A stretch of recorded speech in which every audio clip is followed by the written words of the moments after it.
Because you knew well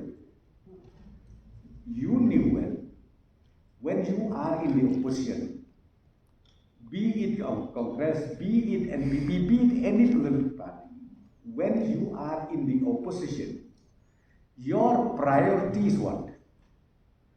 Very simple. To create instability,